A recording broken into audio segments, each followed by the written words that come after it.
What's going on, guys? It's Jimmy here. Welcome to our daily show where we discuss everything you need to know about and what's happening here in our country on a daily basis. We got a lot happening here right now. Congress has introduced a couple new bills, and I'll show you a couple new things here in this video. So let's jump right in here. Thank you so much for liking and sharing these videos. And if you're new here, make sure to subscribe down below so you don't miss out on new videos. Here we go. Lawmakers introduced the Santos Act to punish candidates who lie about who they are. Yeah, let me know your thoughts here about this. Here's what they have introduced. Less than a week into his tenure, House Republican Representative George Santos from New York already has legislation named after him. The Santos Act. Can you imagine having this named after you? Which would punish congressional candidates who willfully lie to voters about who they actually are. Wow. Two fellow New York lawmakers introduced a bill on Thursday called the Stopping Another Non-Truthful Officer Seeker Act, which would be an acronym for Santos.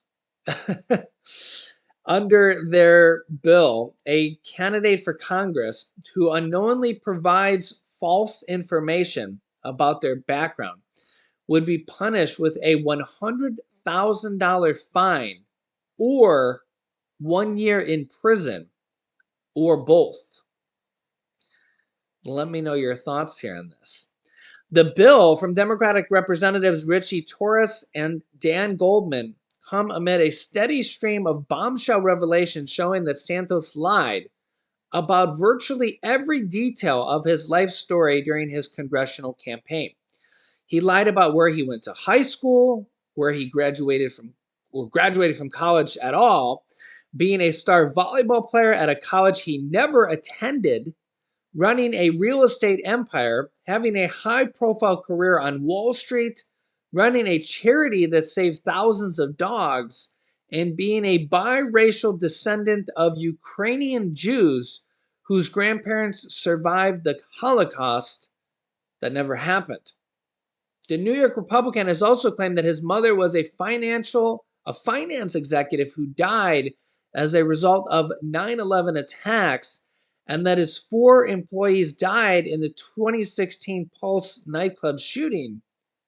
However, no evidence backs up either of these claims. Wow. Santos has also claimed to be married to a man and cast himself as the first openly gay, non-incumbent Republican elected to Congress.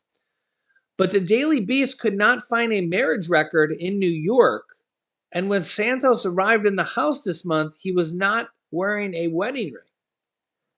There's evidence he was previously married, though, to a woman in Queens whom he divorced in 2019. Quote, the web of lies George Santos used to defraud his voters is a threat to our free and fair elections, and we have an obligation to ensure nothing like this ever happens again. Santos has told so many lies that he's being investigated by the Nassau County District Attorney, the New York State Attorney General's Office, and federal prosecutors in the Eastern District of New York. A growing number of members in Congress have called on Santos to resign, as have state and local New York Republican leaders. However, Speaker Kevin McCarthy, the leader of the Republicans and the leader of the House of Representatives, said that he plans to move forward with seating him on committees, which he doesn't have to do. And when asked this week if he plans to take any actions given his financial resume, McCarthy said only, in America today, you're innocent until proven guilty. Even though George Santos admitted to these lies and actually apologized for them, but he refuses to step down. So you guys can let me know your thoughts here on this. We'll see what happens here, but as of right now, it basically looks like this con artist, for lack of a better word, has apologized, has admitted to it, but is going to basically take the money from the salary he's going to be getting, and just take the paycheck every single week. So we'll see what happens here. I personally think that there should at least be a background check when they go to run. I mean, if you think about this, if you go to buy a home, if you go to get a driver's license, if you go to get a passport, if you go to buy a car, they do background checks. They literally run your credit history. They check to see who you are. I mean, there's just, but if you run for Congress of the United States, they just, no background check, no nothing, no identification, no literally no nothing. So we don't even know. Just it was up to the public, I guess, to determine who this guy was, and then now he's an elected official of the United States Congress, the House of Representatives, and who knows? Who knows where this guy is from? I mean, we're literally learning information about him by the day, and this is only because the public looked into it and found out that his lies weren't real. So, and honestly, who knows what has happened in the past about other candidates who are taking public money, taxpayer money, and lied. So, let me know your thoughts here in the comments. The state of Illinois becomes the latest U.S. state to ban assault weapons. 9 states now, as well as Washington, D.C., prohibit the sale or possession note that there, of assault weapons. So remember that Congress, Republicans and Democrats, had different ideas of what to do here, but states can pass their own laws. Illinois becomes the latest U.S. state to ban assault weapons. Here's what happened this week. State of Illinois this week became the latest U.S. state to ban the sale or possession of assault weapons. Wow. Just hours after the legislation's passed in both chambers of Illinois General Assembly, Governor J.B. Pritzker signed the Protect Illinois Communities Act into law during a ceremony at the state capitol in Springfield. Supporters, some of who were gun violence survivors, erupted with applause and cheers as the governor presented the signed document. The new law bans assault weapons, including some semi-automatic firearms, along with high-capacity magazines and rapid-firing devices. You guys can let me know your thoughts here on this. For a long time now, I and many other leaders in Illinois General Assembly have prioritized getting the most dangerous weapons off of our state streets here, they said in a statement. Today, honoring the commitment we made, we passed one of the strongest assault weapons bans in the nation, one I will be proud to sign. 9 U.S. states, as well as Washington, D.C., now prohibit the sale or possessions of military-style weapons, driven largely by deadly mass shootings in their communities. For Illinois, the ban came 6 months after a gunman wielding a semi-automatic rifle shot and killed 7 people on the July 4th parade in Chicago suburb of Highland Park. I remember talking about that on our show here. No Illinoisian, let me know if I'm saying that right, no matter their zip code, should have to go through a life fearing their loved one could ever be the next in an ever-growing list of victims of mass shooting.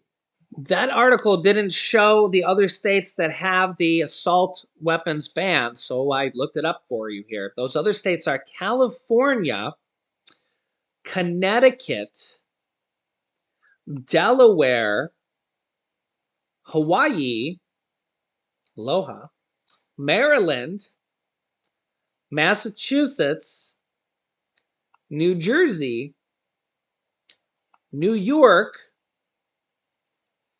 and yeah, I think that's it. Now, of course, each state's going to have slightly different laws and ideas, different, different stipulations to these laws, so you can look into them there if you're interested in that, or if you're a gun owner or something like that. But let me know your thoughts here on this. Do you think an assault rifle, um, if an assault rifle is kind of a slang term, but I think most people kind of know what that is. If you've been watching, it's not called Live PD anymore, but I think it's called On Patrol. Me and my wife like to watch that. If you watch that show, man, being a police officer is a very very dangerous job. And me and my wife watch that here almost every week. It's on the weekends. On Patrol. Just look it up. It's very you if you watch that show, you know how dangerous the streets are of any major city. And yeah, it's just dangerous out there, to be honest. I mean, if you're a police officer, thank you so much for your service. Or if you have any family, friends in the line of duty, or if you're in the Army, the Navy, anything like that. Thank you so much for defending our country. I have my brother was in the Army. My grandfather was in the Navy. He was in Pearl Harbor a few days right before Pearl Harbor hit. Again, thank you so much for just defending our country. It's a very, very dangerous job. Of course, everybody has slightly different opinions like this, and regular handguns, not being banned anywhere as far as I know, so you still have the rights to bear arms in that case. But yeah, let me know your thoughts here in the comments. Another thing, killing a lot of people here in the United States. Over 1 million people have died from the virus here in the United States alone. Over 6 million people worldwide. The vaccine is not going to be free here anymore soon. And Senator Bernie Sanders tells Moderna planned virus vaccine price hike is unacceptable, calls it corporate greed, as the price hikes for these vaccines are going to be very expensive soon. Senator Bernie Sanders says he's calling on Moderna not to quadruple the price of the vaccine, saying that the plans amount to unacceptable corporate greed. In a letter sent to Moderna CEO Stephanie Bancel, Bernie Sanders urged the company to reconsider its decision and refrain from any price increases. I doubt they will. But, Senator Bernie Sanders always fighting for the people, right?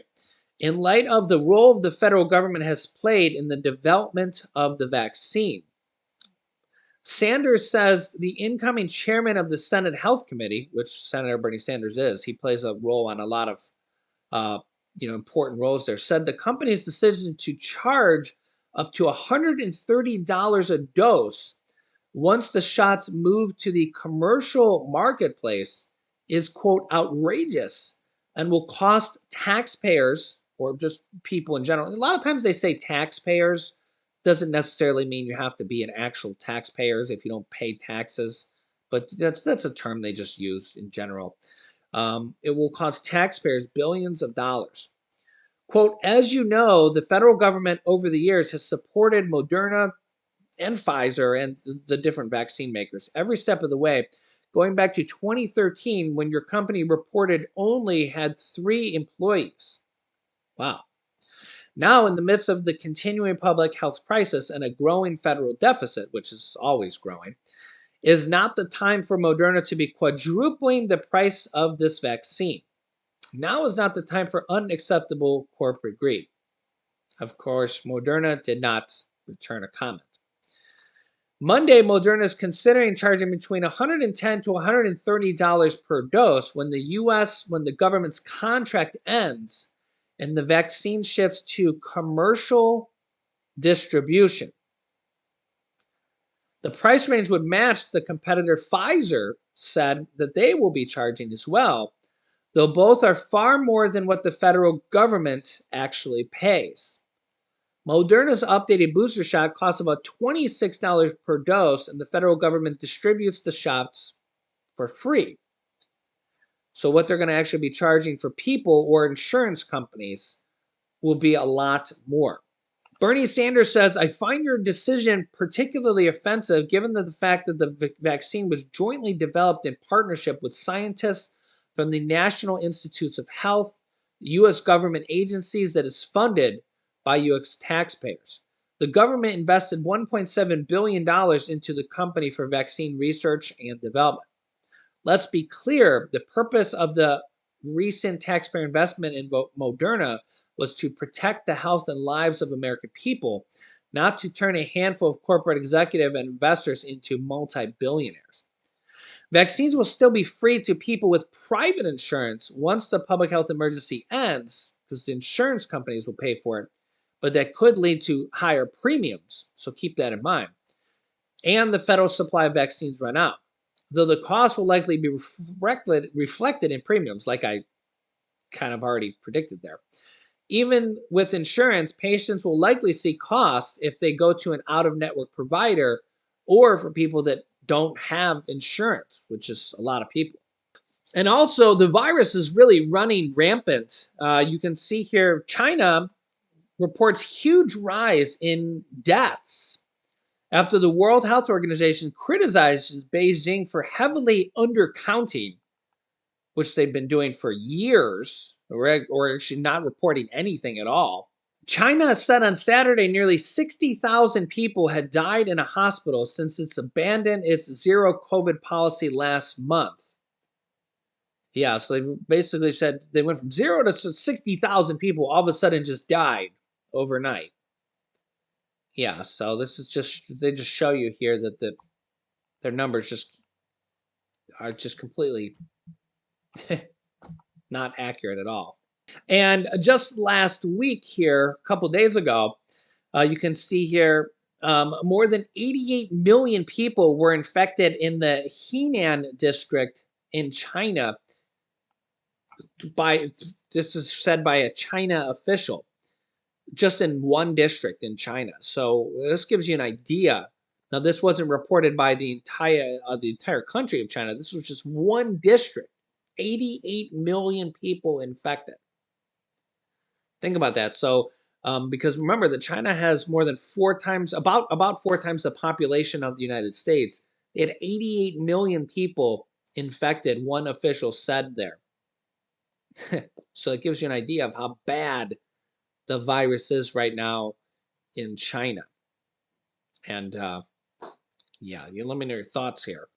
Yeah, so just remember here that this virus has not gone away. Remember, the White House said previously that um, this virus might be with us forever. So it could be like the flu or a cold virus. Remember, the flu is a virus, and the cold is a virus as well, and could be with us here forever. So let me know your thoughts here in the comments. I'll keep you up to date here with everything going on here in our country on a daily basis. So remember, new videos come out here every day at 10 a.m., 3 p.m., and 8 p.m. Eastern Standard Time. If you haven't yet, make sure to click the subscribe button down below, then the bell icon so you don't miss out on new videos here. And also, thanks so much for liking and sharing these videos with anybody that needs to know about this information. Here's some videos you can watch next. You can click here to watch my newest video next. And here's a video about the IRS sending out letters and direct deposits and checks for over $1,200. So click on one of those videos next. Thanks for watching, guys, and I will see you in the next video.